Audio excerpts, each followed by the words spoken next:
Hello dear aspirants, इस video में हम सीटेट सितंबर 2026 के लिए लैंग्वेज 1 और लैंग्वेज 2 के उर्दू सिलेबस को डिस्कस करेंगे। जितने भी एस्पिरेंट्स जम्मू कश्मीर से बिलोंग करते हैं या फिर जो दूसरी स्टेट से ताल्लुक़ रखते हैं और वो सीटेट का इम्तिहान पास करना चाहते हैं और उन्होंने सीटेट के पेपर के लिए उर्दू को लैंग्वेज 1 और लैंग्वेज 2 के तौर पर रखा है, तो वो इस वीडियो को आखिर तक ज़रूर देखें। तो चलिए स्टार्ट करते हैं। देखिए, सबसे पहले आपको बता दूं कि सीटेट के इम्तिहान में कुल मिलाकर 30 सवालात पूछे जाते हैं, जिनमें 15 सवालात गैर दरसी इक्तिबास के होते हैं और 15 सवालात फ़न के होते हैं। यानी 15 क्वेश्चंस आपको जो पूछे जाएंगे वो लैंग्वेज कॉम्प्रिहेंशन के रहेंगे। आपको 2 पैसेजेस दी जाएंगी, उन पैसेजेस के आखिर पर क्वेश्चंस होंगे और उन्हीं पैसेजेस से आपको जवाब ढूंढकर टिक करने हैं। या फिर एक पैसेज होगी और एक शेरी बंद होगा, यानी एक नज़्म का टुकड़ा होगा, उसको आपने अच्छे से रीड करना है और वहीं से आपको उन सवालों के जवाब ढूंढकर टिक करने हैं। ये 15 मार्क्स बहुत आसान होते हैं, लेकिन जो 15 मार्क्स उर्दू पेडागोजी के होते हैं ये थोड़े मुश्किल रहते हैं। इसके लिए आपने इन टॉपिक्स को जो मैं आपको इस वीडियो में बताऊंगा, इनको आपने अच्छे से समझना है, अच्छे से पढ़ना है। तो देखिए, जो लैंग्वेज कॉम्प्रिहेंशन होता है इसको उर्दू में कहते हैं ज़बान की तफ़हीम। ठीक है, यानी ज़बान की तफ़हीम लैंग्वेज कॉम्प्रिहेंशन से 15 सवालात होंगे, बिल्कुल आसान होते हैं। ये 15 मार्क्स आपको बिना पढ़े ही, यानी इसके लिए आपने कुछ तैयारी नहीं करनी है, ये बहुत आसान होते हैं। ठीक है, बस आपको थोड़ी सी प्रैक्टिस करनी है। ठीक है, ये आप आसानी के साथ हासिल कर सकते हैं। लेकिन जो दूसरे उर्दू पेडागोजी के 15 क्वेश्चंस हैं, इसके लिए आपको अच्छे से डिटेल से पढ़ना पड़ेगा। इसको कहते हैं फ़न तालीम। क्लियर? तो इसके लिए जो टॉपिक्स हैं, नंबर 1 है ज़बान की आमोजिश और इक्तिसाब, इंग्लिश में कहते हैं लर्निंग एंड एक्विजिशन।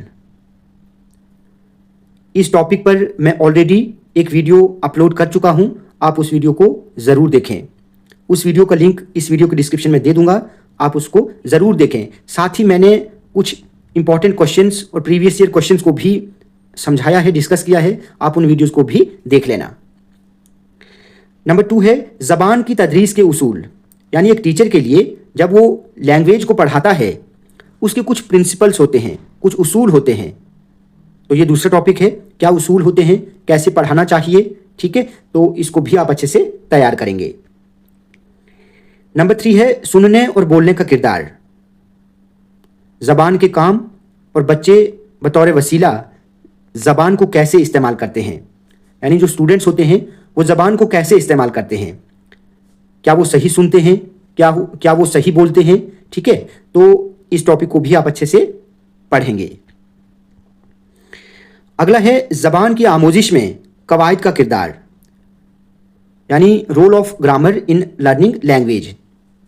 बच्चे जब लैंग्वेज को सीखते हैं तो उसमें ग्रामर का क्या रोल रहता है, ग्रामर कितना ज़रूरी है, क्या मादरी ज़बान के लिए ग्रामर ज़रूरी है या बच्चे बिना ग्रामर के मादरी ज़बान को सीखते हैं। लेकिन मादरी ज़बान के अलावा जो दूसरी ज़बानें हैं, जैसे आप उर्दू को ले लीजिए, इंग्लिश को ले लीजिए या हिंदी को ले लीजिए, इन ज़बानों के लिए ग्रामर का जानना, ग्रामर को समझना ज़रूरी है। ठीक है, तो इस टॉपिक को भी आप अच्छे से पढ़ेंगे। अगला है कसीर लिसानी जमात में ज़बान की तदरीस के मसाइल, यानी चैलेंजेस ऑफ लैंग्वेज टीचिंग। ज़बान को पढ़ाने के वक्त, यानी ज़बान पढ़ाते वक्त जो मुश्किलात एक टीचर को आती हैं, तो इस पर आपको इस टॉपिक को अच्छे से तैयार करना है। जब हम मल्टी लैंग्वेजेस बच्चे को सिखाते हैं तो एक टीचर के लिए कौन कौन सी मुश्किलात का सामना करना पड़ता है। ठीक है, तो इस टॉपिक को आप अच्छे से तैयार करेंगे। अगला है ज़बानी महारतें, यानी लैंग्वेज स्किल्स, सुनने की स्किल है, बोलने की स्किल है, लिखने की स्किल है। ठीक है, तो इन ज़बानी महारतों को भी आप अच्छे से तैयार करेंगे। अगला है ज़बान की तफ़हीम और सलाहियत का अंदाज़ा कद्र करना, यानी इवेलुएट करना। कि कितना ज़बान को सीखा गया, कितना समझा गया, क्या सही तरीके से जो बच्चा ज़बान सीख रहा है क्या उसको वो बोल पा रहा है, अच्छे से रीड कर पा रहा है या लिख पा रहा है, उसको इवैल्यूएट करना। अगला है तदरीसी आमूजिशी मवाद, जिसको हम कहते हैं टीचिंग लर्निंग मटेरियल। जब एक उस्ताद क्लास में एंटर करता है तो वो अपने साथ जो मटेरियल, टीचिंग लर्निंग मटेरियल साथ लेता है, तो उस पर आपको ये टॉपिक अच्छे से तैयार करना है। दरसी किताब है, मल्टीमीडिया है, जो जो मवाद वो साथ लेता है। अगला है रेमेडियल टीचिंग यानी इस्लाही तदरीस। इसको भी आप अच्छे से पढ़ेंगे, अच्छे से तैयार करेंगे।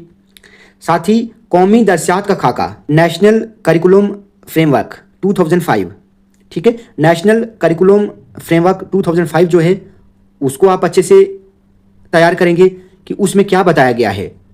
ठीक है, एक बच्चे के लिए करिकुलम कैसा होना चाहिए 2005 के अकॉर्डिंग। दूसरा है हक तालीम का एक्ट यानी right to education act 2009, clear. और आखिरी है नई तालीम पॉलिसी, न्यू एजुकेशन पॉलिसी 2020। ठीक है, आपने सुना होगा न्यू एजुकेशन पॉलिसी के तहत एक बच्चे के लिए 3 लैंग्वेजेस का पढ़ना ज़रूरी है। नंबर 1 मादरी है, नंबर 2 आप कोई दूसरी इंडियन लैंग्वेज ले सकते हैं, नंबर 3 इंडियन लैंग्वेज के अलावा जैसे इंग्लिश है। ठीक है, तो ये न्यू पॉलिसी के अकॉर्डिंग बच्चा जो है इन ज़बानों को सीखेगा। तो इस वीडियो में हमने उर्दू पैडागोजी के रिलेटेड सभी टॉपिक्स देखे कि किस किस टॉपिक्स को आपने अच्छे से सीटेट के पेपर के लिए तैयार करना है। इन सभी टॉपिक्स को मैं अपने यूट्यूब चैनल पर अपलोड कर लूँगा। आप प्लीज़ वीडियो को ज़्यादा से ज़्यादा लाइक और शेयर करें और चैनल को सब्सक्राइब करना ना भूलें।